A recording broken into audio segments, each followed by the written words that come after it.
Bonjour et bienvenue à ces balados ou podcasts que j'essaierai de faire chaque semaine sur des sujets différents, certains spirituels, mais pas toujours. Je toucherai les mêmes thèmes que sur notre blog qui est comprendre pour servir ce monde où je vis. Comprendre, pas toujours facile, et d'une façon simple, c'est encore moins facile. Servir, le but de notre vie, je pense, est l'endroit où nous nous accomplissons réellement. Ce monde, oui, ce monde où nous vivons, nous avons différentes façons de le percevoir. Je vous présenterai les façons dont je l'ai perçu, mais encore le plus simplement possible. Et ensuite, parler de la vie avec quelques petits trucs qui sont très personnels encore et simples. Donc, en résumé, le plus simple possible. Au niveau spirituel, si vous me connaissez un peu, vous savez que je n'aime pas la religion et l'esprit religieux, mais que j'ai toujours recherché la foi. Vous avez peut-être lu ces phrases que je présente et qui opposent religion et foi. Oui, la religion a tenté de compliquer ce qui est simple, ce que Dieu a voulu simple. Pourquoi? Bon, l'homme aime accaparer la connaissance. Elle lui donne un contrôle sur les autres et nourrit son orgueil. Même la Bible nous en parle dans 1 Corinthiens 8, 1 à 3. La connaissance enfle, mais l'amour édifie. Si quelqu'un croit savoir quelque chose, il n'a pas encore connu comme il faut connaître. Donc, j'essaierai de vous présenter la foi d'une façon simple et tous les éléments de ce qu'on considère être la spiritualité, de la façon que je les perçois, mais la façon la plus simple possible. Aujourd'hui, nous allons parler de ces expressions qui font partie de notre jargon chrétien. Mais devrions-nous avoir un jargon chrétien?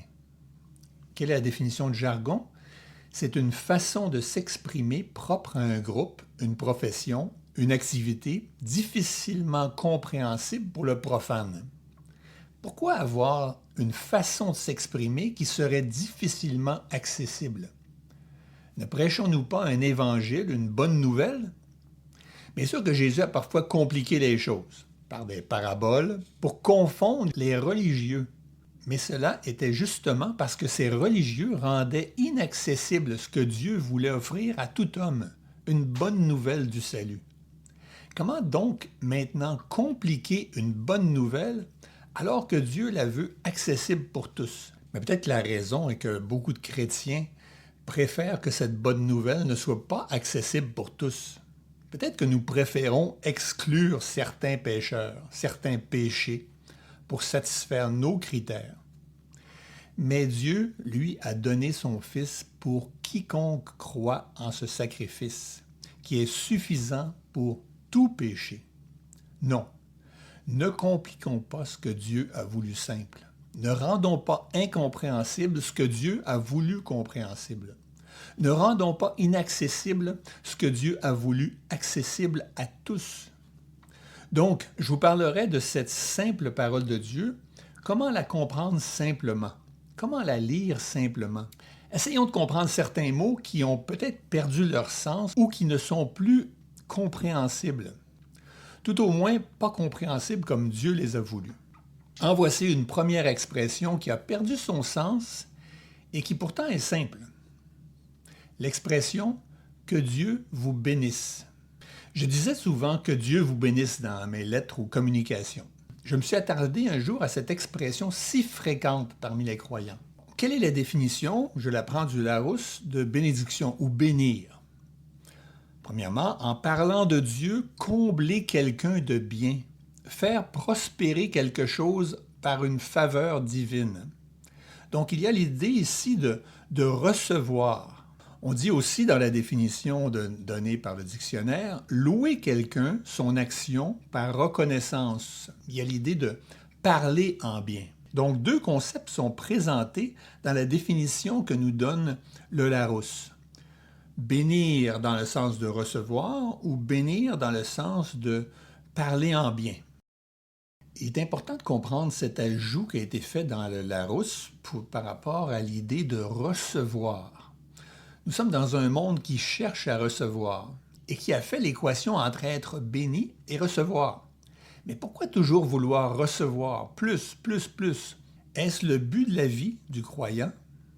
Attention à ce désir de toujours être plus, béni, mais surtout toujours vouloir plus recevoir.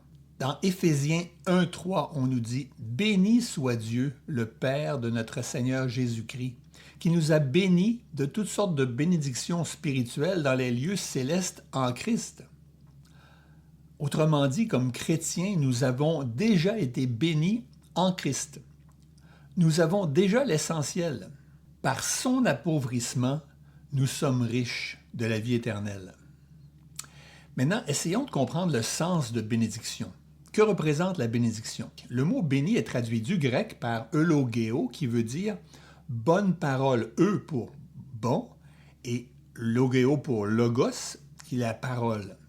Parler en bien de quelqu'un, et non recevoir, comme ceux qui cherchent toujours plus de bénédictions pour recevoir. Comme croyants, nous avons été bénis en Jésus-Christ, c'est-à-dire que Dieu parle en bien de nous. Une bonne parole. Il parle en bien de nous dans les lieux célestes, comme le dit le passage. Plutôt que faire ressortir notre péché. Et la seule raison de parler en bien de nous est que Jésus-Christ a payé notre dette. Son sacrifice a couvert notre péché. Donc, je répète le texte. Béni soit Dieu, donc vous voyez l'idée de parler en bien de Dieu, nous louons Dieu. Béni soit Dieu, le Père de notre Seigneur Jésus-Christ, qui nous a bénis de toutes sortes de bénédictions spirituelles, donc il a parlé en bien de nous, dans les lieux célestes, en Christ. Donc il parle en bien de nous dans les lieux célestes, mais comment peut-il parler en bien de moi si je suis un pécheur perdu? Parce que grâce à Christ, il peut dire « Oui, Serge, c'est mon enfant » et parler en bien de moi. Pourquoi ne pas se satisfaire de sa bénédiction dans les lieux célestes? Pourquoi ne pas bénir l'Éternel, c'est-à-dire bénir son nom, parler en bien de lui, lui qui m'a tout donné? Eh bien, c'est parce que nous imaginons encore que bénir veut dire recevoir, et nous cherchons à recevoir. Et allons maintenant dans l'hébreu. Dans l'hébreu, béni, le mot bénir vient de barak, qui veut dire à genoux. Comme Isaac qui remet son autorité à Jacob avant de mourir.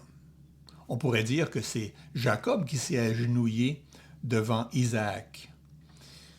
Pour ma part, je penserais plutôt que Isaac, à la fin de sa vie, s'est agenouillé devant son fils et lui a remis l'autorité. Pourquoi j'aime cette image-là? C'est parce que quand nous parlons de bénir Dieu, je me vois mal avec Dieu qui est à genoux devant moi et que je le bénisse.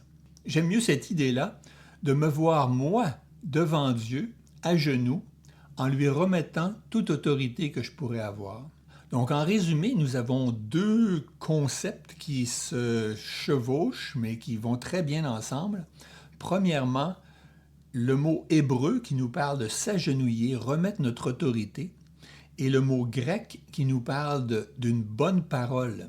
Dieu parle en bien de nous, où nous pouvons parler en bien de Dieu. Que notre cœur s'adapte à sa parole, que je cherche à donner, parler en bien plutôt que recevoir, que je cherche à bénir l'Éternel plutôt que chercher à posséder toujours plus. Non pas comme ces croyants qui demandent d'être toujours bénis. Je suis surpris du désir constant des croyants d'être bénis de Dieu, c'est-à-dire dans le sens de recevoir. Nous les entendons constamment dire « que Dieu te bénisse ». Ils veulent recevoir de Dieu comme s'il leur manquait quelque chose. Pourtant, ils ont déjà tout reçu en Christ. Par la suite, quand celui qui veut constamment recevoir n'est pas encore satisfait, il se bâtit une religion qui agira à la place de Dieu, désirant être approuvé de Dieu par ses œuvres, espérant recevoir de lui. La religion veut démontrer à son Dieu ce qu'elle peut faire pour lui. Par la foi, je m'attends à ce que Dieu me dise chaque jour comment il se glorifiera par ma vie. Et ceci apporte un éclaircissement à une histoire fantastique, celle de Job. Job est béni par l'épreuve, car la bénédiction n'est pas de recevoir, mais de parler en bien de quelqu'un. Dieu parle en bien de Job devant les autorités célestes. Et Dieu permet l'épreuve qui permettra de continuer de parler en bien de lui, car il passe l'épreuve, le test. Notre évaluation de la bénédiction nous fera évaluer Job comme maudit, car il perd tout et parce que notre mathématique est de faire l'équation ainsi. Bénédiction égale recevoir. Comme l'ont fait les amis de Job, qui ont évalué que Job était maudit de Dieu en supposant des mauvaises actions de sa part. Mais cela ne fonctionne pas, car plein de gens reçoivent grandement et sont pourtant désobéissants. Et c'est ainsi que nous avons plusieurs soi-disant croyants qui font l'équation entre obéir et recevoir. Et même qui vont jusqu'à dire qu'ils ont beaucoup reçu, donc ils sont riches parce qu'ils sont obéissants. Et continuent dans cette pensée en essayant de faire croire qu'ils sont riches parce qu'ils sont bénis de Dieu. Vous voyez comment l'évolution dans cette façon de penser, dans cette fausse façon de penser, nous amène de faux concepts.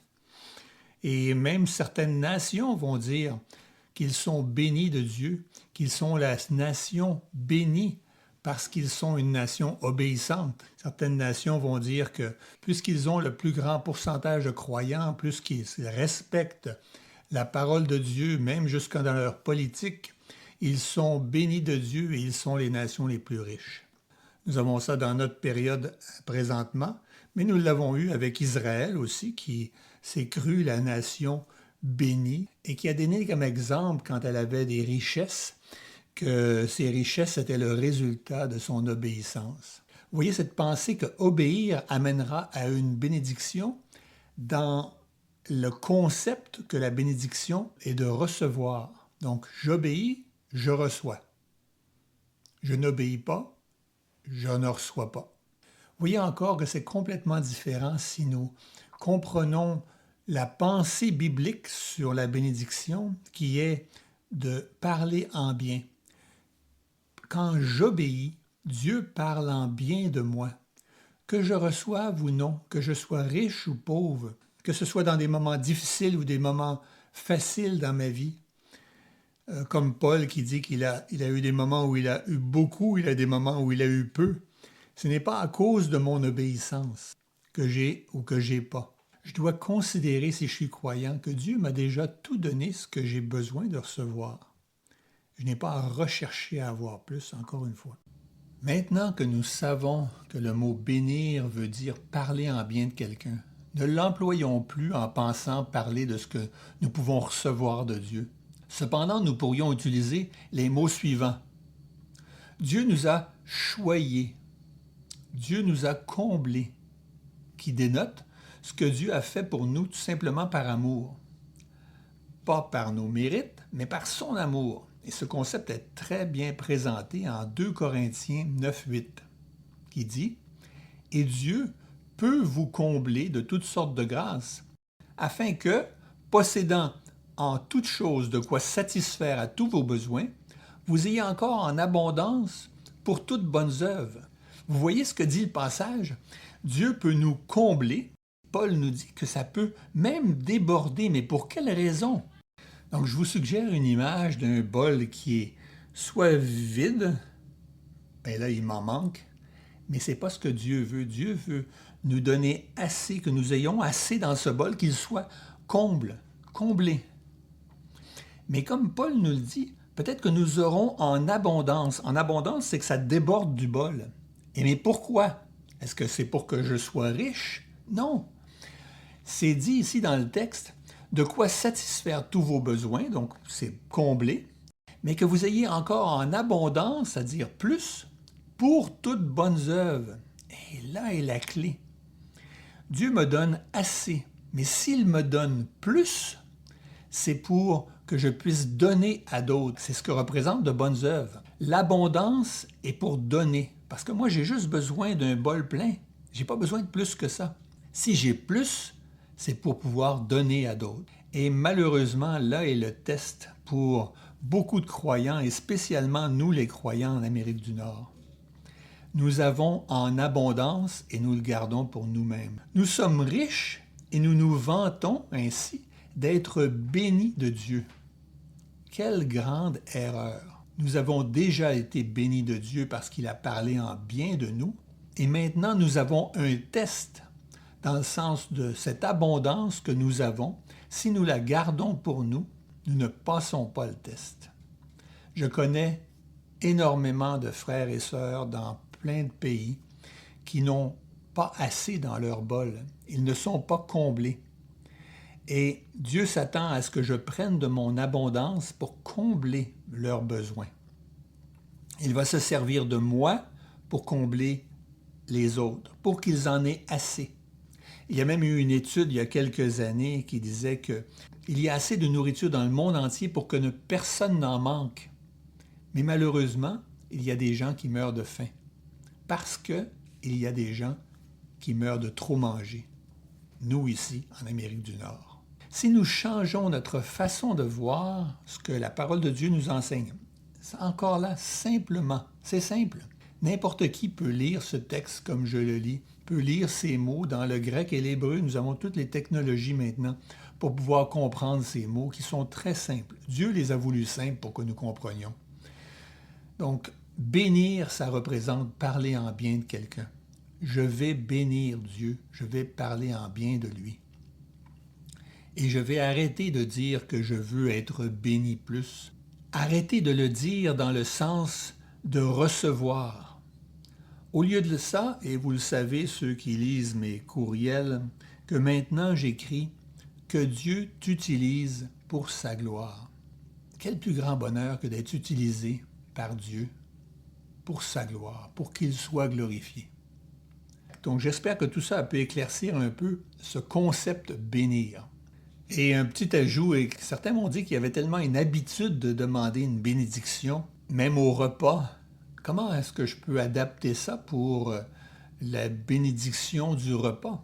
J'irais jusqu'à vous dire qu'il y a maintenant, avec ce que je vous ai expliqué, il y a maintenant encore plus de possibilités. C'est plus facile à comprendre ce que je peux dire devant ce repas qui m'est donné. Je pourrais dire, par exemple, « Seigneur, je te loue pour ce repas. » Et là, ça devient une bénédiction à Dieu, je parle en bien de lui.